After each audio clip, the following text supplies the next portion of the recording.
বাবা, তোমাদের মনে আছে যখন পঞ্চায়েতের বাড়িতে রামায়ণটা চলতো, তখন কি পরিমাণ ভিড়টাই না হইতো, সবাই জানলা দিয়ে দেখতো।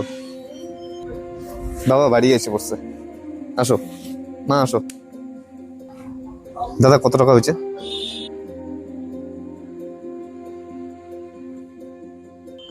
চলো ভাড়া হয়ে গেছে। বাবা আসো, মা আসো।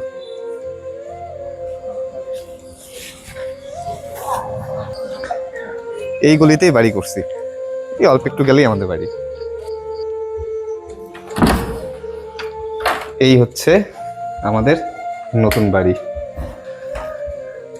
আসো।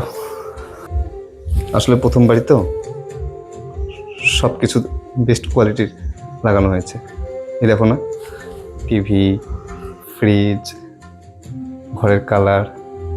আসো আসো আসো, মা আসো, বসো। বাবা তুমি আসো, বসো। ঠিক আছে তোমরা বসো, আমি চা করে নিয়ে আসি।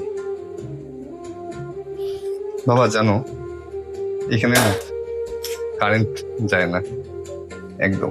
আমাদের গ্রামে কি সুন্দর কারেন্ট যাইতো না, তখন রাত্রিবেলা কি সুন্দর জোনাকিগুলো দেখা যেত। জানো মা, শহরে না জোনাকি একদমই দেখা যায় না। এই যে তোমাদের জন্য চা নিয়ে আসছি, এই নাও চা খাও। বাড়িটা তো ভালোই বানিয়েছিস। গ্রামের থেকে আসার সময় আমি তোমাদের বলে আসছিলাম না, বড় জায়গায় পৌঁছে গেলে তোমাদের শহরে নিয়ে আসবো,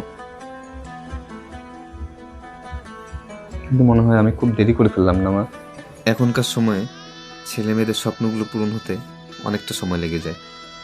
তখন হয়তো অনেকেরই বাবা মা তাদের ছেলে মেয়েদের সফলতা দেখার জন্য এই পৃথিবীতে থাকে না। এরকম প্রত্যেক বাবা মাকে এই ভিডিও উৎসর্গ করলাম।